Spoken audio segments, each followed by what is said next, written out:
Tragis dialami pria bernama Ricky Juliansyah yang tewas di tangan mantan mertuanya saat hendak mengambil anaknya dari sang mantan istri. Korban telah ditusuk oleh mantan mertua menggunakan senjata tajam di bagian perut hingga tidak sadarkan diri. Warga yang melihat korban banyak mengeluarkan darah langsung membawa ke RSUD Rabain Muara Enim. Namun naas karena sudah terlalu banyak mengeluarkan darah, Ricky kehilangan nyawanya. Dari keterangan Kasat Reskrim Polres Muara Enim AKP Darmanson, kejadian terjadi tepat di depan rumah sang mantan istri di wilayah Kemayoran, Kelurahan Pasar 1, Kecamatan Muara Enim, di mana korban datang ke rumah mantan istrinya untuk meminta kepada sang mantan istri memberikan anaknya agar dibawa pulang ke tempat asalnya di Prabu Muli.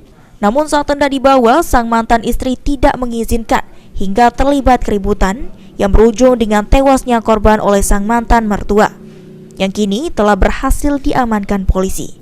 Kejadian penganiayaan yang menghilangkan nyawa seseorang yang terjadi pada malam tadi, dan pasal yang kita kenakan pasal 351 ayat 3 dengan ancaman 7 tahun penjara dan pasal 338 KUH pidana dengan ancaman 15 tahun penjara. Awal motifnya adalah merasa kesal dan emosi karena melihat anaknya cekcok dengan mantan menantunya.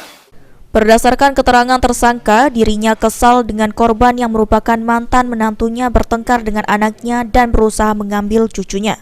Jadi kami rebut lagi, akhirnya dibawa anakku kan. Nak berlari kutu, kejar dia Pak. Nah, waktu dia ngejar dulu aku tadi langsung kejar bulu dia Pak. Langsung ditikam. Berapa kali ditikam? Dua kali aku ngayunkan. Atas perbuatannya, tersangka kini telah diamankan di Polres Muara Enim untuk menjalani proses hukum. Mardiansyah, PAL TV.